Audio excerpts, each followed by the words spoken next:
Nous avons abordé la dernière fois la question de la critique indirecte des dogmes. Nous allons maintenant aborder la question de la critique directe, c'est-à-dire frontale.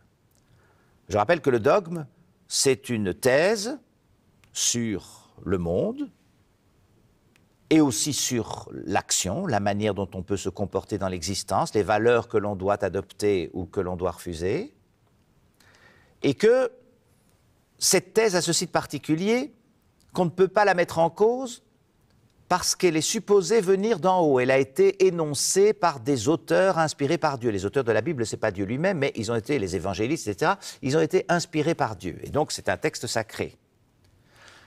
Et donc, à partir du moment où on analyse le contenu des dogmes, qui vous disent il faut vivre comme ça, il faut adopter telle morale sexuelle, etc., et que la pensée critique se dit, après tout, peut-être y a-t-il moyen de frayer d'autres voies ou d'agir différemment, eh bien, à partir de ce moment-là, on heurte frontalement les dogmes et l'Église résiste puisqu'elle considère que ces thèses sont des thèses qui sont, en quelque sorte, gagées par Dieu.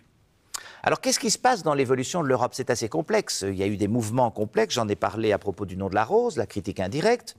Mais il y a d'abord un élément important, c'est qu'il y a, au XVIe siècle, une rupture, une division de la chrétienté que tout le monde connaît, c'est-à-dire la naissance du protestantisme. Les protestants sont des chrétiens, ils considèrent que l'Église et le Vatican et le pape représentent mal la chrétienté, ils considèrent que l'Église est corrompue, riche, etc., alors que l'Évangile prône la pauvreté, et donc ils décident de ne plus obéir au pape. Et donc il y a effectivement une scission entre catholiques et protestants, qui est une scission intéressante, ça se fait à l'intérieur de la religion.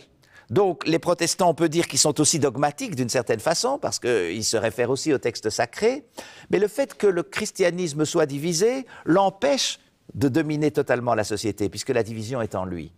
Et donc, de ce point de vue-là, ça crée un espace de respiration. Et à partir d'un certain moment, il faudra le temps, les gens vont s'habituer à ce qu'on puisse être membre, citoyen, sujet d'un seul pays et avoir des conceptions religieuses différentes. Auparavant, il y avait une union entre la religion et la politique. Alors, petit à petit, cette ouverture, qui n'était encore qu'entre catholiques et protestants, va se manifester par ce qu'on appelle la liberté de conscience. Et la liberté de conscience, c'est évidemment un combat qui va durer jusqu'au XXe et même au XXIe siècle. C'est non seulement le fait de pouvoir être catholique ou protestant, mais de ne pas être chrétien, d'adopter une autre religion, de ne pas en adopter du tout, et donc d'avoir un espace de liberté dans lequel on peut choisir soi-même son orientation, pour peu bien sûr qu'on respecte le même choix pour autrui, qu'on respecte les lois, qu'on paye ses impôts, qu'on défende le pays quand il est en danger, etc. Mais pour le reste, ça permet à l'individu d'avoir un très grand espace de liberté. Alors, ce grand espace de liberté, la liberté de conscience, c'est important, mais ça ne s'identifie pas à la pensée critique. Tout le monde le sait, si vous donnez aux gens la liberté de croire ou de ne pas croire ce qu'ils veulent, ils peuvent croire à des choses qui sont pour vous très irrationnelles. Ils ont le droit, tant qu'ils ne font pas de tort à autrui. Ce qu'il faut pour la pensée critique, c'est que cet espace soit aussi occupé par des gens, des citoyens qui réfléchissent de façon critique sur le monde, puisqu'il y a un espace ouvert à la pensée critique, il faut que la pensée critique s'en saisisse. Alors donc, quand je parle de cette liberté de conscience est un des droits de l'homme fondamentaux.